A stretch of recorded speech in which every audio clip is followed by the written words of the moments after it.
Hello. I'm Dr. Guy. Basically, I've got this problem. See, I've got this YouTube channel, and I'm trying to show these people with their near-death experiences, and I think some of the strongest support of this phenomena is the individuals themselves.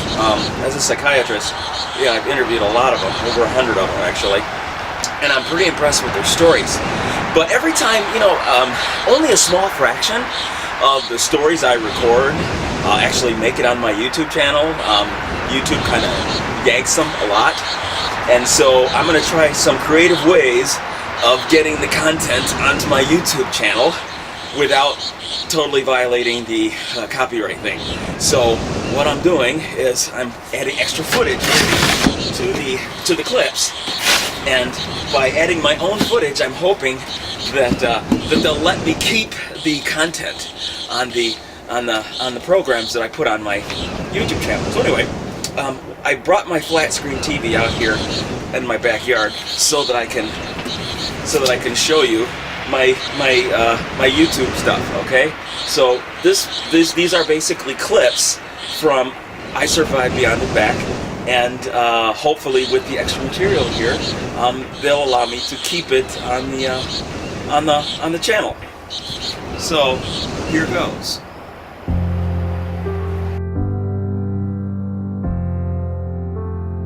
I'm a school teacher. We were happily married. I had a 15-year-old daughter who was in high school, and then I had a 9-year-old daughter. My husband and I had just bought a new house. We were excited. Miichelle is a happy-go-lucky person. She's thoughtful, she's kind, she loves kids. That's why she teaches where she does. She loves life.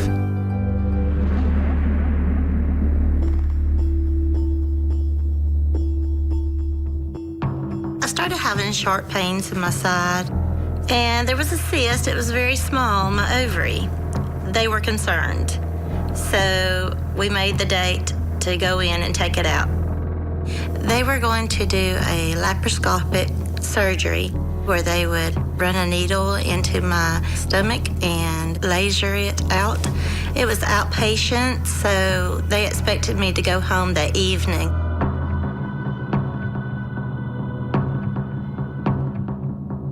I felt pain, a lot of pain, so the doctor thought it would be best if I stayed the night. She just kept saying, "There's nothing wrong, I'm hurting real bad," and she was screaming pain. They basically would just give a shot of pain medicine, and I would go to sleep, but when I woke up, there it was.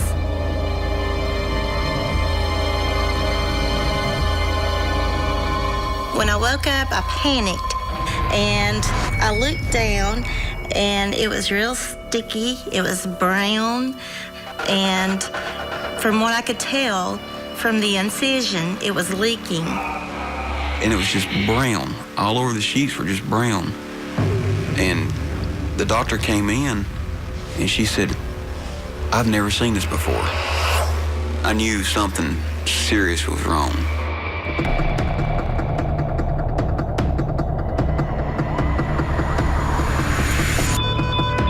When they say exploratory surgery, I'm thinking they don't know what's going on.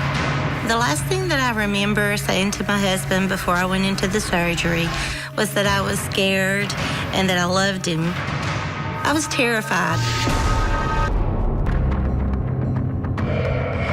When they say exploratory surgery, I'm thinking they don't know what's going on.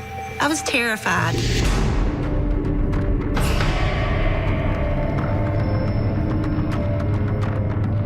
It scared me because it's only supposed to be in 30 minutes to an hour, and she's back for almost 2 hours. There's something not right about this. I don't know what's going on.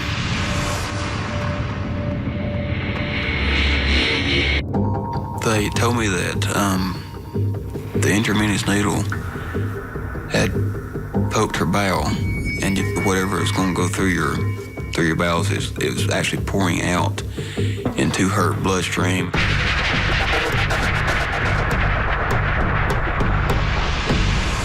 was very worried. I knew that it was going to be bad.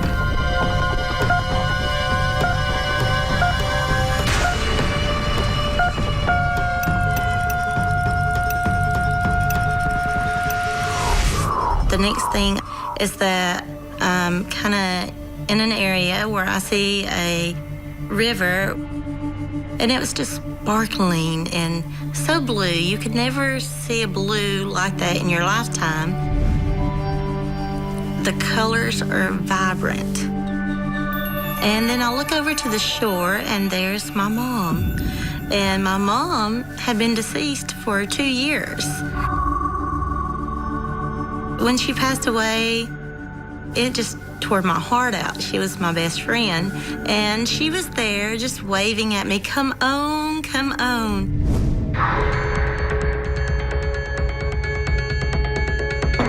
I looked up, and there's a man standing over me as a nurse. He said, "Mr. King, your wife's not doing too good right now." I didn't know what was wrong, and it scared me because, I got 2 kids at home, and I didn't know what to tell them.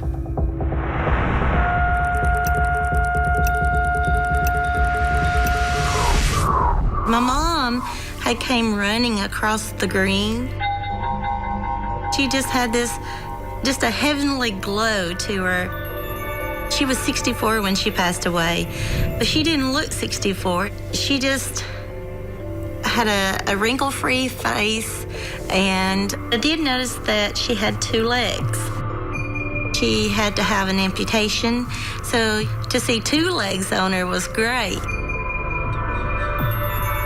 I just couldn't stop hugging her, and she just told me that it's gonna be great, you're gonna be here with me.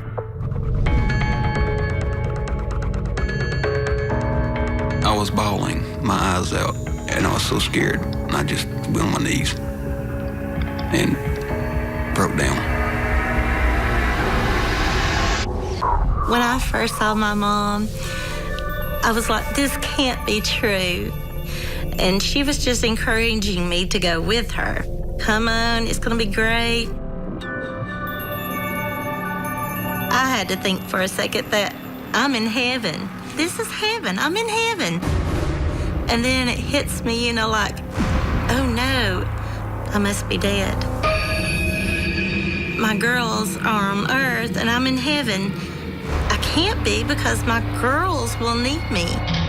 I really felt torn about leaving my daughters and staying with my mom, because when you make it to heaven, there's no going back.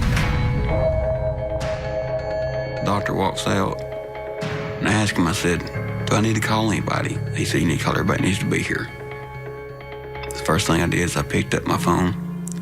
I called my father-in-law, and I just dropped the phone immediately after I called him because I was shaking so bad and I was so scared.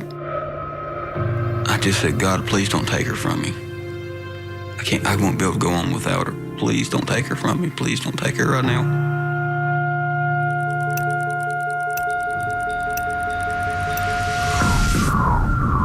I don't want to go back, but I need to.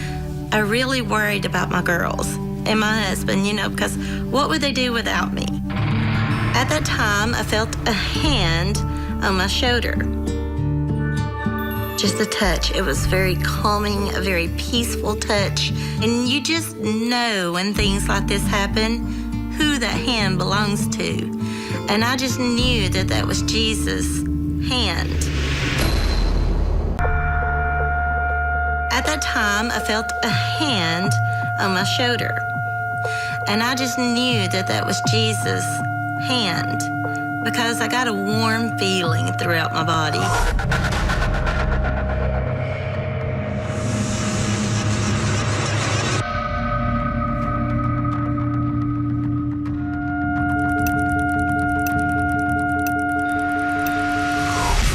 When I felt the touch of Jesus, I felt immediately calm, immediately at peace. You could see a robe. It was just a huge glow, blinding you. I didn't get to see his face, but I felt like this is truly the Lord Jesus. He told me that it's not my time. It's going to be okay. You will make it through this. And I told my mom, I said, I don't want those girls being by themselves. And I hugged my mom. I told her I'd see her soon. And the next thing I know, I kind of went through I felt like a void. I just kind of faded out.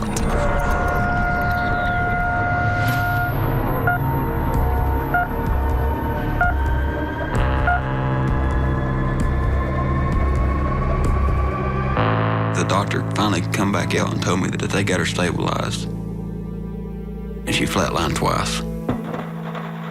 And I thought, my God, we got to go back to see her.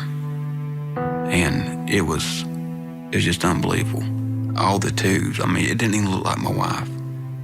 And I knew when I seen her like that, I thought, oh my God, what have they done to her? Because she's never looked like that.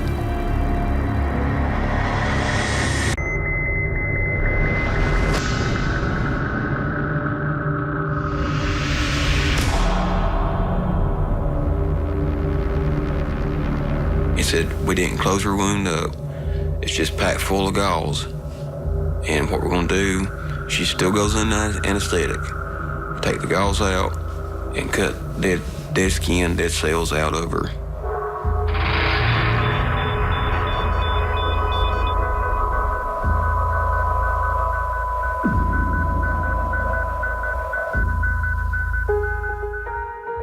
I told them that I had seen my mom, and I said, it's so pretty in heaven. And they're all like, what is she talking about? And I said, I saw my mom. And my dad was crying. Mark was crying.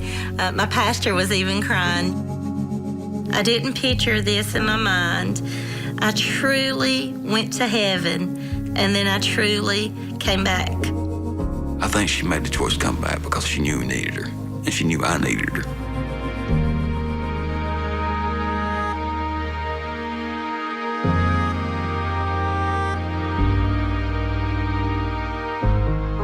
It's a miracle that she is even here, because they said that they've never seen anybody live through what she went through. Now we're kind of struggling financially because of all the doctor's bills we've been getting in, but she's with me. That's all that matters to me. I'm very glad to have her back. So I don't know what to do without her. Friends or strangers will say, Michelle is a part of the Walking Miracle Club. But I try not to brag about it. It's not a bragging situation. I've been to heaven and I came back.